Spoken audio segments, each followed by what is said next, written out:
السلام علیکم، کیسے ہیں آپ لوگ؟ اب وقت ہوا ہے خالی جگہ پر کرنے کا۔ تیار ہیں آپ؟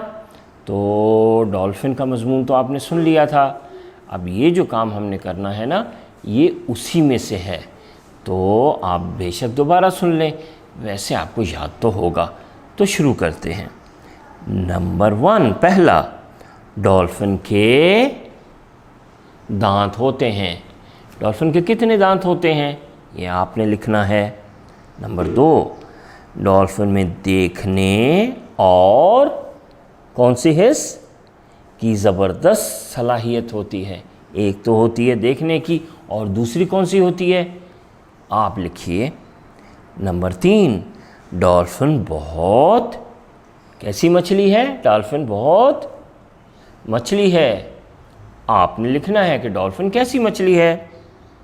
نمبر 3، یہ مسکراتی مچھلی محبت اور کا نشان ہے۔ یہ کس کا نشان ہے؟ ایک تو ہو گئی محبت، اور دوسری کیا چیز ہے؟ اور نمبر 5، ڈولفن کے سونے کا انداز کیسا ہے؟ دوسروں جیسا ہے یا مختلف ہے؟ چلیے آپ سوچ کے لکھیے۔ تو یہ تو ہو گئے 5 جملے جو آپ نے مکمل اپنی کاپی میں لکھنے ہیں۔ جب آپ یہ کام کر لیں، ان 5 جملوں کو لکھ لیں، تو پھر آپ کریں گے یہ والا کام۔ آپ نے ہر جملے کو لکھنا ہے اور اس کے آگے لکھنا ہے کہ یہ ٹھیک ہے جملہ یا غلط ہے۔ تو سنیے، درج ذیل جملوں پر درست، ٹھیک ہے یا غلط کراس کے نشان لگائیے۔ نمبر 1، پہلا، ڈولفن اداس نہیں رہتی۔ یہ جملہ صحیح ہے یا غلط ہے؟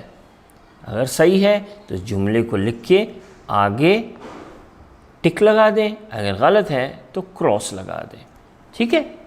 چلیے اب اگلا جملہ سنیے۔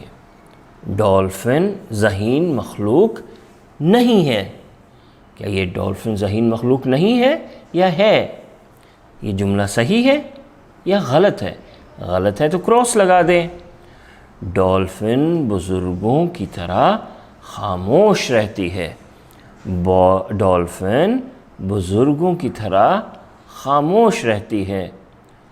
اگلا جملہ، سوتے ہوئے ڈولفن کی ایک آنکھ کھلی رہتی ہے۔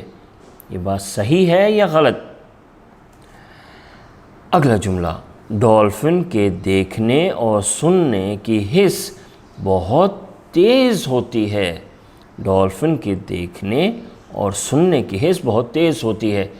یہ جملہ صحیح ہے یا غلط؟ جملہ لکھیے، اور اگر صحیح ہے تو ٹک ڈالیے، اور غلط ہے تو کراس ڈالیے۔ اپنی کاپی میں یہ دونوں کام کیجئے۔ اللہ حافظ۔